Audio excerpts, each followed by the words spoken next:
Hey, this is Matt once again. Welcome back to another video. And this is a paid request for Ben. Thank you so much for that. For those interested in requesting any type of videos, whether it be a topic, tier list, ranking, review, re-review, random thoughts, streams, commentaries, whatever the case may be, feel free to send it either directly to my PayPal. I do have a CashApp as well. Links are down below in the info box, and I will get to them as soon as I possibly can. And this is for Real Genius, a 1985 film starring Val Kilmer. Now, of course, sadly, Val has passed away. And I did a video talking about him, and I did mention about how I do remember liking this film. I do remember liking his performance in this film and how I like to rewatch this. And, of course, Ben, very nice and gracious of him to give me the opportunity with this request to do so. So thank you for that.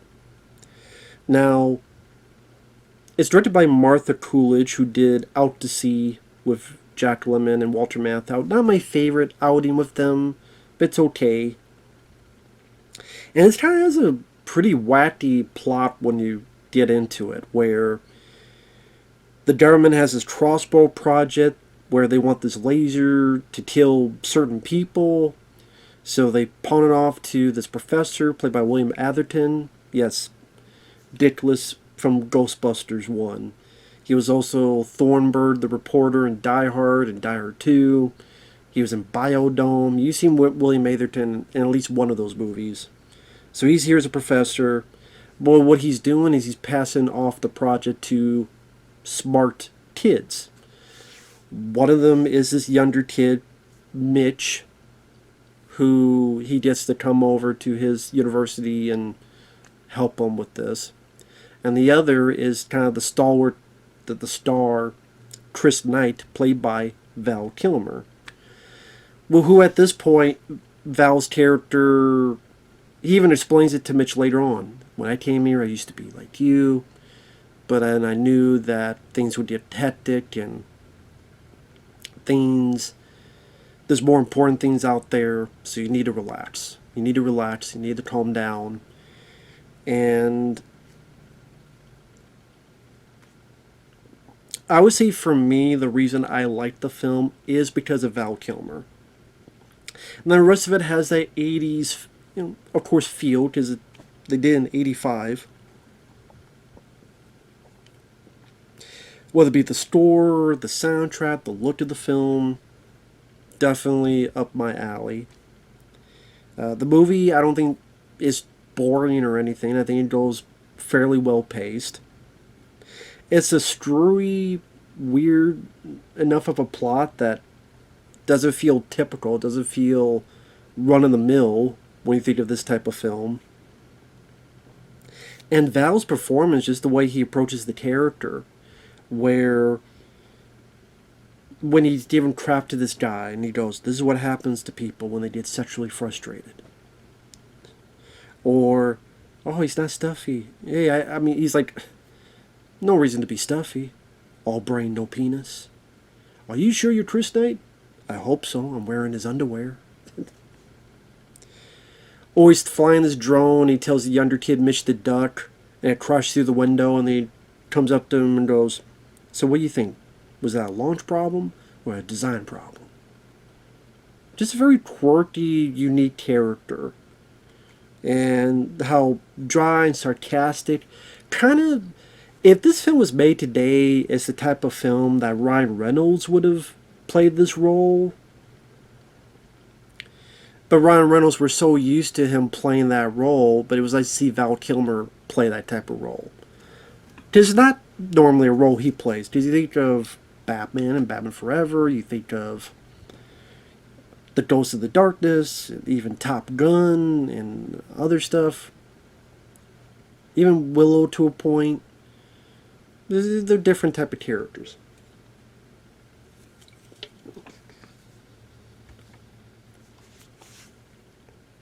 So Val Kilmer, I thought, was definitely the MVP of the film. This other stuff that I liked, I didn't mind the guy who played Mitch. I thought he was naive but likable enough, and you see that he's trying hard to impress and keep up.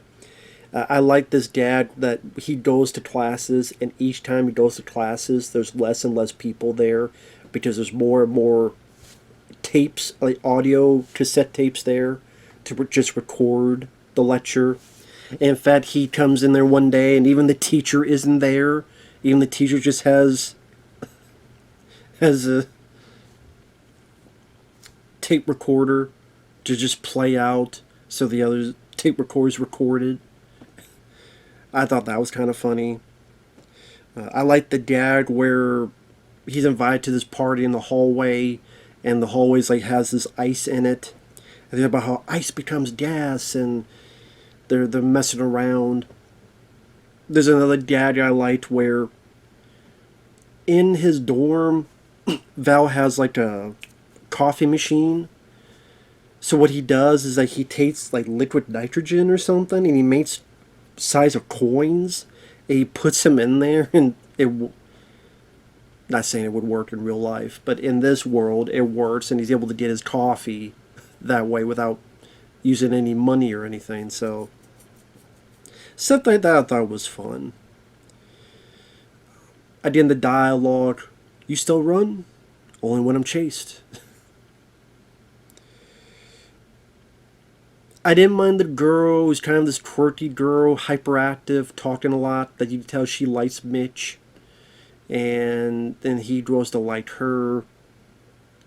Deborah Foreman's in the film. Now, I thought she was going to be in the film a lot more, but she pops up as the daughter of one of these military people that meets William Atherton. And there's a scene where Val Kilmer's hitting on Deborah Foreman. Now, again, I thought that was going to lead to something, but it doesn't. But I'm like, oh shit, it's Deborah Foreman, who would be in Waxwork and the original April Fool's Day, among other stuff. So that was nice to see her in there. Speaking of recognizable people, there's this guy that comes into their room and goes to the closet, and there's a running theme where Mitch keeps trying to find where the hell he went, until ultimately he does, and there's like a little elevator, and there's a little private room. It's played by John Drees. Now, John Drees, if you've seen, he's the, what do you call him, the uncle in Napoleon Dynamite, the one who's got all the steams that are not quite working out. He was also the werewolf in the Monster Squad. He was the vampire that had werewolf tendencies in Fright Night 2. So I forgot he was in this. And you find out his backstory where he was part of a project, and then he found out that his project got people killed, and so he wanted nothing to do with it, and he was a bit screwy since then. And it was actually because Val Kilmer found out about that he's like, you know what, it's not the end-all be-all. I'm not going to lose my mind over this. It's going to take it easy and have fun when we can. And when Mitch is trying to leave, Val convinces him and tells him about that story and gets him to loosen up as well.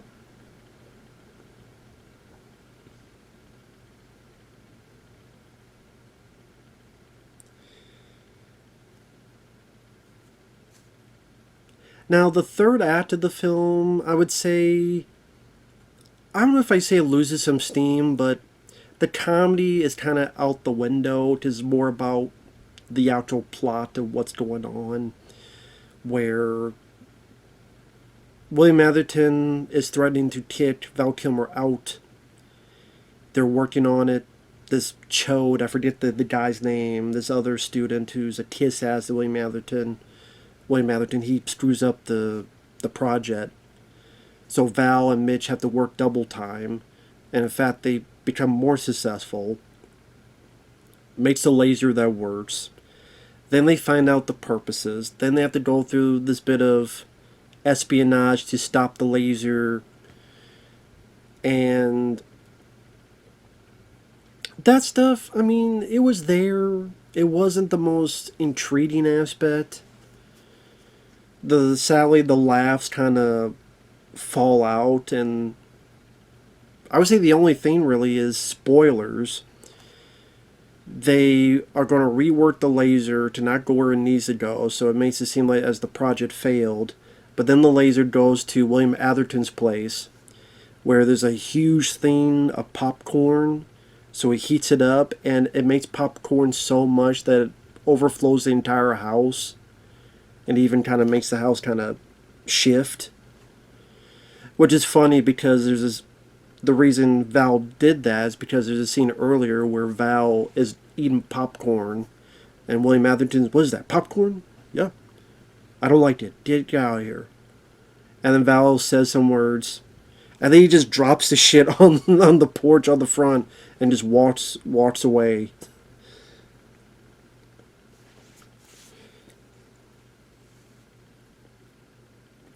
Now again, I do wish that the finale somehow was able to work still some of that comedy and quirkiness. Other than the popcorn dad, there wasn't really much of it. The supporting cast, I recognize. Sadly, he doesn't have a whole lot to do, but I recognize, like when they go to this party, because there's this thing where Val is showing Mitch these lasers. It's like, wow, that looks cool. And it leads Mitch and the rest to this tanning invitational thing. And there's a guy I recognize. I'm like, wait a minute. I know who that guy is. Yuji Okamoto. That's the guy who played Chosen in Karate Kid Part 2. You know, the bad guy who fights Daniel, who fights Ralph Macchio at the end. I'm like, oh shit. But he doesn't have a whole lot to do with this in the film.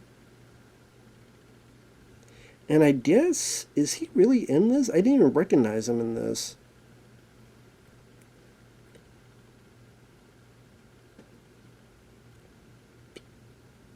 Oh wow, it is. So also in the film, I didn't even realize that was him. One of the people who he's at the end of the... I did not realize that was him. But was that really... Oh, sorry, I'll get to it in a minute. Is that really Dean... That's Dean Devlin? I didn't realize that. Because he's in the background, and even at the... This is like the last shot of the film. The guy there on the far end, apparently that's Dean Devlin. Who was, of course, helped make Independence Day, Universal Soldier as a producer, along with director Roland Emmerich.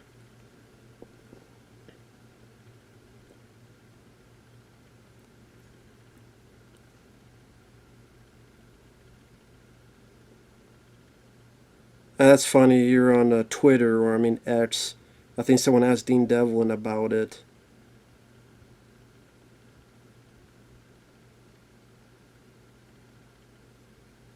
Or no, maybe... Okay, maybe it's not the guy with the glasses. Because there he is, right here. So, that's Dean Devlin. There you go. That's who he was. So forget what I said about the thing with the glasses. That's who that guy was.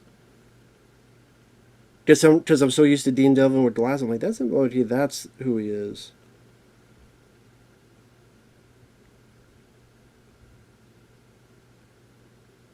So, that's crazy.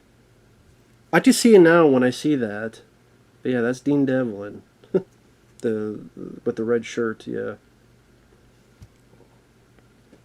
So, I never even knew that.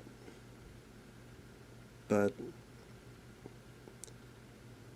find something new every day. Sorry I went on that tangent, but wow. Okay. So that's kind of cool.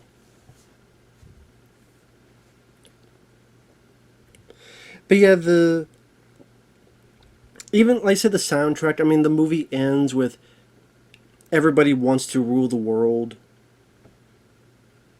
Everybody wants to rule the world. So it has that 80s charm to it. That mixed in with the quirky plot that's not really typical of these kind of teen movies of that time.